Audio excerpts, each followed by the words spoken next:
Hey everyone, ready to dive into something kind of crazy. Today, we're going to be looking at the power of conformity. That feeling where you just follow the crowd even when you know maybe you shouldn't. Yeah, it's really interesting, isn't it? Like, we all think we're independent, but then sometimes we get pulled in. It's stronger than we realize. Totally. And so, for this deep dive, we're going to be basing it all on Solomon Asch's research. This was back in 1955. The article is called "Opinions and Social Pressure." Don't worry, it's not like super dry academic stuff. It's shockingly relevant to how we make decisions every single day. Yeah, his work was really groundbreaking. It kind of showed how easily we can be swayed by, like social pressure. So what are we going to be looking at specifically today? Well, I think the main goal is to uncover how strong that urge to conform really is. And also, we'll explore some of the surprising factors that can make us give in, to that pressure. Yeah, and I think some big questions to ask ourselves are like, would you actually go against your own judgment just to fit in? And how many people would it take to make you actually question what you're seeing right in front of you? Those are good questions. Well, to get us started, let's talk about Ash's experiment. So he used these cards to compare lines.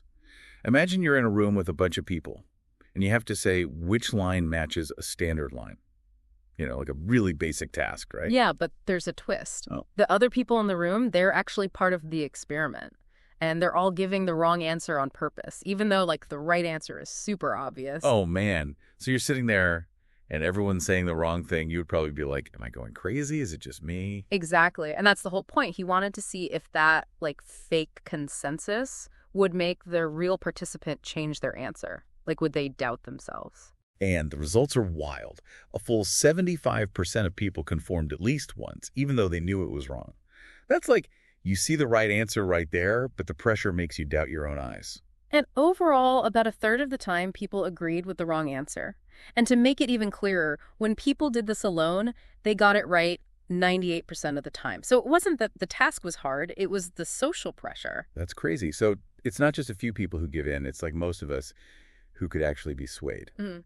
Do you think you would resist? I don't know. It's harder than you think. What really stands out to you about the results? I guess it's just how simple the task was. It wasn't some complex thing. It was just lines. So if we conform on something so simple, I wonder how much conformity affects us in real life, Yeah. where things are more complex and there's no easy answer. Right. That's a great point. It's kind of like the beginning of understanding how we're affected by the people around us, even without realizing it. So it didn't just end there, right? He didn't just drop that and walk away. What happened next? Oh, no, this was just the start. It really got people thinking, all these researchers. They wanted to know more about the nuances of conformity. What makes us more likely to conform or less likely? Okay, so tell me, what did they find out? One big thing was the power of having even just one other person agree with you. Ash found that if just one person gave the right answer, conformity dropped like crazy, all the way down to 5%. It's like that one person gives everyone else permission to just trust themselves. Wow, yeah. It's like it only takes one person to make a difference, even if everyone else is against you. It shows how important it is to have support, to stand up for what you think is right, even when everyone else is saying something different. What other hidden factors did they discover? Well, they found that the more you like a group and you feel like you belong there, the more you might conform to what they think. It makes sense. We don't want to cause trouble or get kicked out of the group. It's true. Think about the groups that are closest to you, the ones where your opinion actually matters. Do you think you might agree with them more quickly, even if you're not so sure? It's like our brains are wired to want to belong. And belonging sometimes means being quiet, even if you disagree. Yeah, I get that. We want to be part of the tribe. Now, this is interesting. Group size, it actually has a limit. So conformity goes up as the group gets bigger, but only to a point. Once you get to 6 or 7 people, it kind of levels off. And it might even go down a bit. Wait, so bigger isn't always more powerful when it comes to pressure? Nope. Ash thought maybe it's because people get suspicious when the group's too big. They think it's a trick and everyone's ganging up on them, so they push back. So there's a perfect size to make you really doubt yourself. Exactly. And another thing they looked at was gender. Early research, which was mostly done by men, said that women were more likely to conform. That even became a fact in psychology textbooks for a while. Wow, really? What happened with that? Well, later research actually debunked that, suggesting that those early studies were kind of biased. The way they did the tests, It often favored men. Men were more familiar with the tasks and the environment. And so women might have felt less comfortable, less confident. So it wasn't that women were actually more conforming. It was just that they were in a situation that wasn't fair to them. The research itself was messed up. Right. And once they fixed that, the difference between men and women, it basically disappeared. That's so interesting. It shows you have to think critically about research. You can't just believe everything you read. Absolutely. Especially when we're talking about how humans behave, which is super complex. Okay, so we've been talking about conforming in, like, a lab setting. But did anyone wonder if this actually applies to real life? Like, is it conforming to line lengths the same as conforming to, social norms or risky behavior? That's a great question. And yeah, some people said, hey, conforming in a lab is different from real life. Real world decisions, they're way more complicated. The stakes are higher. Yeah, it's not the same as just saying the wrong line, right? Like, what if you're pressured to do something dangerous? Or to stay quiet when you see something wrong? That's different. True, but think about it. The pressure to conform, it's probably even stronger in real life. Our relationships, our emotions, and the consequences, they're all much bigger than just a line judgment. Yeah, you're right. The fear of being judged or rejected, it's really powerful. So the specifics might be different, but the psychology, it's the same. We want to fit in, we don't want to stand out. I see your point. The social stakes are much higher outside the lab. Exactly. So it's important to remember that while no study is perfect, Ash's work gave us valuable insights into conformity, and those insights, they still apply. So what does this all mean for us today? Is it just an interesting history lesson? Yeah. Or is Ash's research still relevant? It's totally still relevant. Ash's work is like the foundation for understanding social influence. It shows up everywhere, like in our health behaviors, in whether we seek help, and even in how different cultures conform. Give me some examples. Like, how is this research being used today? Well, for instance, there was a study that looked at why young adults might have unsafe sex, even when they know the risks. And they found that conforming to their peer group, that was a big predictor of risky sexual behavior. So even if they have the information, the pressure from their friends is stronger. Exactly. And there was another study that looked at why men might be less likely to ask for help when they need it. And guess what? Conformity played a big role. Really? How so? The researchers thought men might be hesitant to ask for help because they don't want to seem weak. There's that fear of stigma, of not fitting into the manly stereotype. And that fear, it can stop them from getting the support they need. Wow, so those old ideas about what it means to be a man, they can actually hurt men. You got it. It shows how powerful social norms can be. They affect our actions even when we don't realize it. Okay, so we've talked about a lot. Ash's experiment, the things that affect conformity, and how it shows up in real life. What are some takeaways for our listeners? What's the main thing we want them to remember? I think the biggest takeaway is that conformity, it's powerful. It affects our decisions even when we think we're in control. Ash's research showed that, and all the research since then has basically proven it. Right. And it's not just about lines on a card. It's about our everyday choices, like risky behaviors, asking for help, and so many other things. Absolutely. And it's not just about being weak-willed. There are all these subtle things at play, like social support, how much we like the group, even how big the group is. When we understand these things, we can make smarter choices about when to go with the flow and when to stand up for ourselves. So it's not about becoming a rebel or anything. It's about understanding how conformity works so we can make choices that we feel good about. Exactly. It's about knowing ourselves, knowing the situation, and finding that balance between belonging and being true to what we believe. I love that. It's like having a superpower. You understand how conformity works, so you could use it to your advantage. Right. You get to choose when to use that power of the group and when to break free from it. This deep dive has been amazing. Before we finish part one, though, do you have one last thought-provoking question for our listeners? Something to think about. Here's something to consider. Knowing how strong conformity can be, how can you use that knowledge to make better decisions? When do you follow the crowd? And when do you trust your gut and do your own thing?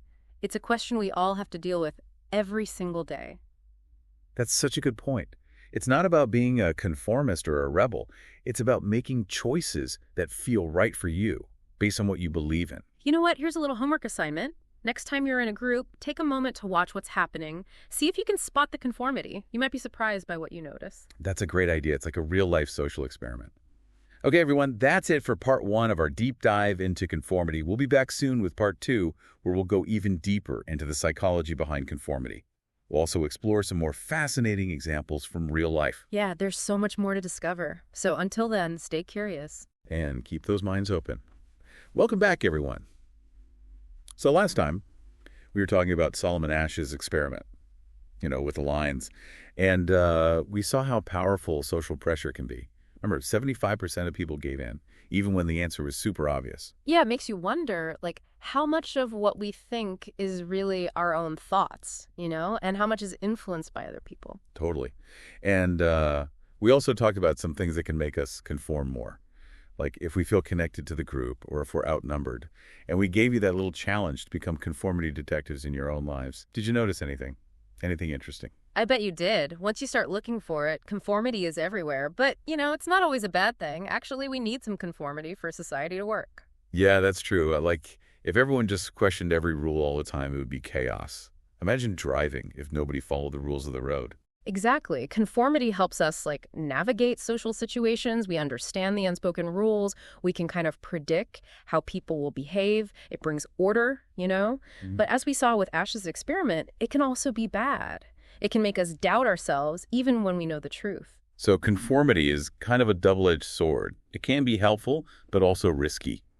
How do we know when to go with the flow and when to, stand up for what we think? That is the question. It's not always easy, but if we understand the psychology behind conformity, it can give us some clues. We can decode social influence a little bit. Okay, so let's, look inside the brain for a minute. What's actually happening when we feel social pressure? Why do we cave? Researchers say there are two main types of conformity: informational and normative. Let's start with informational. This is when you actually believe the group knows better than you do. So you go along because you think they have the right answer. Okay, they must be in the loop. I should just do what they're doing. Especially if there's a new situation and you don't feel confident. Yeah. Imagine you're in a new city and you don't know where to eat. You see a restaurant with a huge line and you think, oh, that must be the good place. That's informational conformity. Like a shortcut, right? Yeah, right. We trust the wisdom of the crowd. Right. Now, normative conformity, that's all about fitting in. You don't want to be disliked, you want to be accepted, you want to be part of the group. So you conform, even if you don't really agree. The classic nod and smile, even when you're like, wait, what are we talking about? We've all been there, right? That need to fit in is strong. Oh, yeah. Our brains are wired for connection. And sometimes to belong. We have to be quiet, even when we have something to say. You might laugh at a joke that's not funny, or agree with someone even if you disagree, just to avoid an awkward situation. Totally. I think normative conformity is especially strong with, close friends or family, because you care about those relationships so much. You're right. The closer the group is, the more you identify with them, the more you'll probably conform. You're putting harmony first, even if it means not being totally honest. Okay, so we've got these two types of conformity, informational and normative. But how do they actually work in real life? Yeah. Can you give us some examples besides those lines on the cards? Sure. Think about fashion trends. Why do we wear certain clothes or follow certain styles? It's often a mix of both types of conformity. We might see a celebrity wearing something and think, oh, that looks cool, I should try that. That's informational. We're learning from someone we think is fashionable. We think they know the secret to good style. Exactly. But then there's also that need to fit in, to look cool, to be part of the trend. So we wear those clothes even if maybe deep down we don't love them. Oh, yeah. I've totally worn things just because they were trendy, even though they weren't really my style. And it's not just clothes. Think about social media. There's so much pressure to conform online. You see everyone with perfect bodies, perfect vacations, perfect lives. Yeah, it's like everyone's living their best life 24/7. It's hard not to compare yourself and feel bad. Right. That comparison, it can make both informational and normative conformity even worse. We start to think we need to present a certain image online to be liked and accepted. So we conform, even if it means being fake. It's like trying to keep up with the Joneses, but now the Joneses are online and perfect all the time. Exactly. And that's why it's so important to be smart about social media. Remember, it's not always real. It's often just a carefully crafted image. Don't believe the hype. Right. Okay, so we've talked about fashion and social media, which are kindful examples. What about something more serious, like health? That's a good one, because it shows how conformity can actually be harmful. Remember that study about unsafe sex among young adults? They found that conforming to their peer group, that was a big factor in risky behavior. It's like they know the facts about safe sex, but they still do things that are risky because they want to fit in with their friends. Exactly. And it's not just sex. It's things like smoking, drinking, even drugs. Young people are especially vulnerable to peer pressure because they're still figuring out who they are and where they belong. So even if you know smoking is bad for you, you might still do it because your friends do it. It's that need to belong. It's powerful. And that's why when we teach people about health, it's not enough to just give them the facts. We need to teach them how to resist peer pressure, how to make healthy choices, even when it's hard. It's about giving them the power to make their own decisions, not just follow the crowd. Exactly. Now, we've been talking about the negative side of conformity, but remember, it's not always bad. Sometimes it's about joining a group or a cause that you believe in. That's a good point. It's not always about just going along with the majority. It can be about standing up for something different, something that challenges the way things are. Think about social movements, like activism. People come together, often starting in small groups, to fight for change, to fight against injustice. They're conforming to a different set of beliefs, ones that might go against the mainstream. So conformity can be a force for good, too. It's not just about fitting in. It can be about creating a new kind of belonging. Belonging that's based on shared values and making a difference. Exactly. Conformity, in all its forms, it really shapes our world. It can be good, it can be bad. It's a powerful force. Okay, so we've covered a lot. The different types of conformity, the psychology behind it, how it shows up in real life. What's next? Where do we go from here? Well, now that we understand conformity pretty well, let's look at the opposite, dissent. Why do some people resist the pressure to conform? What makes them stand out from the crowd? Ooh, that's interesting. Let's dive into the world of those brave nonconformists in part 3. All right, welcome back, everyone.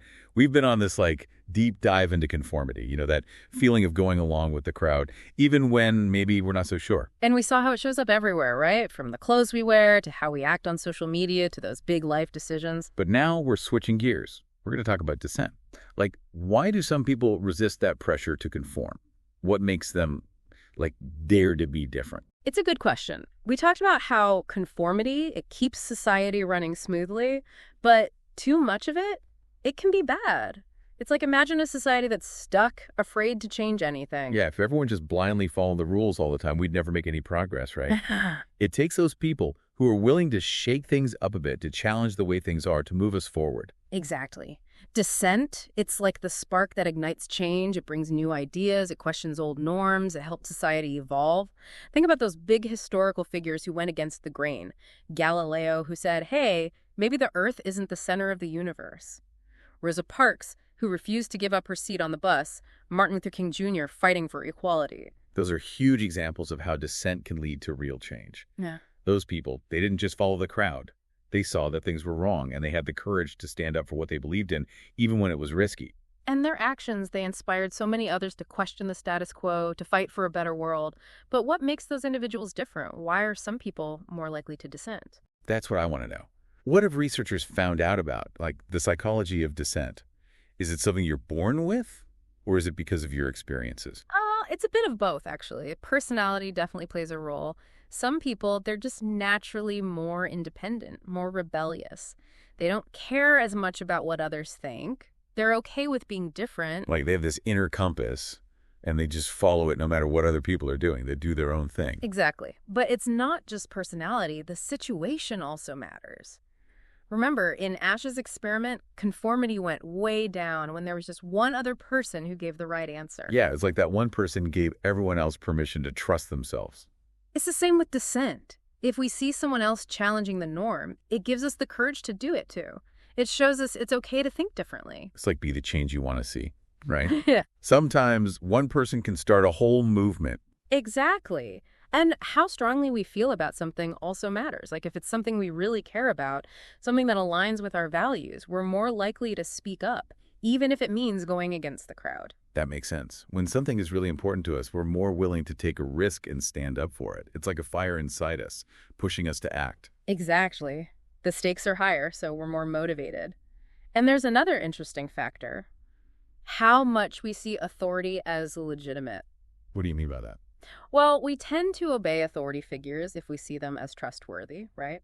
But if we don't trust them or we question their motives, we're more likely to resist them. Like we're always judging where the information is coming from and deciding if it fits with our own beliefs. Exactly. Dissent is often about questioning authority, about challenging the power structure. Think about whistleblowers, those people who expose corruption or bad things happening in organizations. They're risking a lot to speak out against what they see as wrong. Yeah, those are brave people. They're going against the system, even though they could get in trouble. It takes guts to do that. It does, and their actions, they often lead to positive change. They hold those in power accountable, and they help make things better. So dissent, it can be a powerful force for good. It can create progress. It can ensure justice. Okay, so we've talked about what makes people dissent. Personality, social support, the importance of the issue, and the legitimacy of authority. But how does dissent actually happen in the real world? What does it look like? It can look like a lot of things, from small acts of resistance to like full-blown rebellion. It can be through words, through writing, through art, through protest, through disobedience. It's about finding what works best for you in that moment.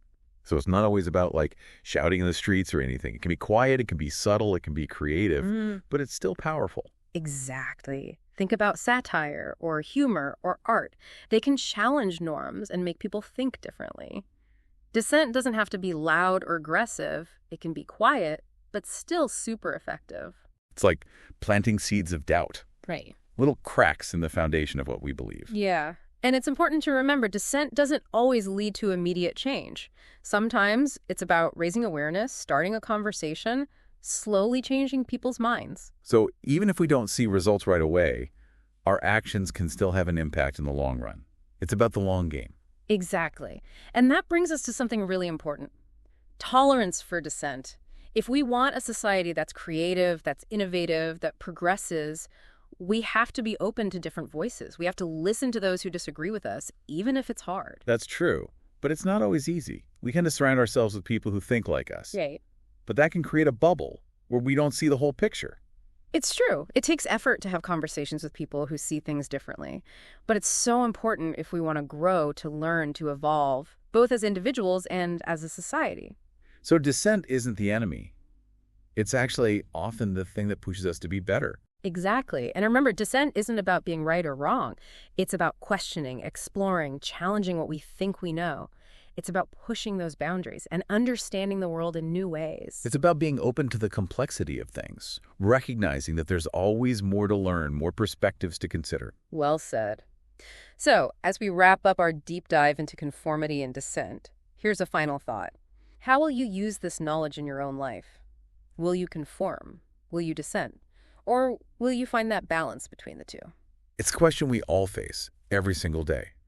And by understanding these forces, we can make better choices, choices that are more conscious, more informed, and more empowered. It's about being aware of the pressures from inside us and from the world around us, and then making choices that align with our values, our goals, and the kind of world we want to live in. So everyone, keep those minds curious, stay engaged, and never be afraid to challenge the status quo.